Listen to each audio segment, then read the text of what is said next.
Il y a des vérités qui ne condamnent pas et restaurent.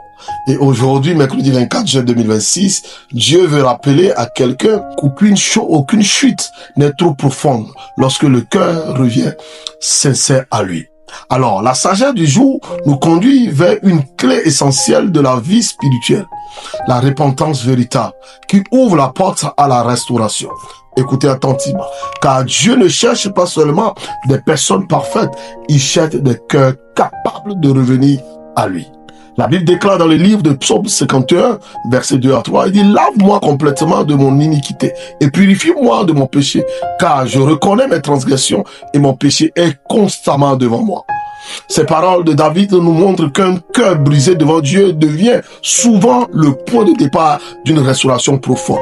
Beaucoup pensent que la repentance consiste uniquement à demander pardon.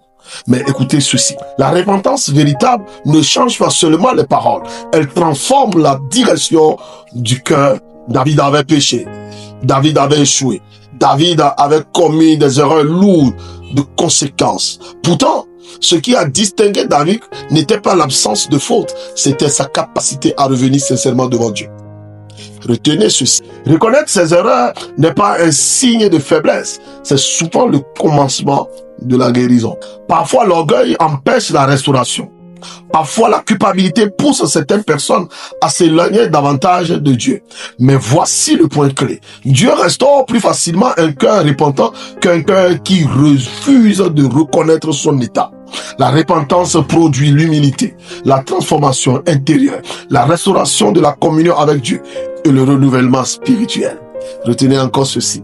Là où il y a une repentance sincère, Dieu peut encore écrire une nouvelle histoire. Répétez après moi avec foi. Père éternel, au nom puissant de Jésus, sonde mon cœur. Révèle-moi ce qui doit être corrigé et donne-moi la grâce d'une repentance sincère. Purifie-moi, restaure ma communion avec toi et renouvelle en moi un esprit ferme afin que je marche à nouveau selon ta volonté. Amen.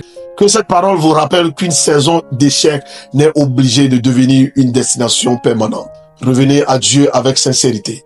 Abandonnez ce qui doit être abandonné et laissez-le restaurer ce qui semble perdu. Car lorsque Dieu restaure, il ne répare pas seulement les blessures, il redonne aussi une direction. C'était votre parole de sagesse du jour avec votre serviteur l'apôtre Achille. M'entendez? Si cette parole vous édifie, laissez un mot dans les commentaires et partagez-la autour de vous. Et surtout, abonnez-vous à nos différentes pages. Que Dieu vous bénisse.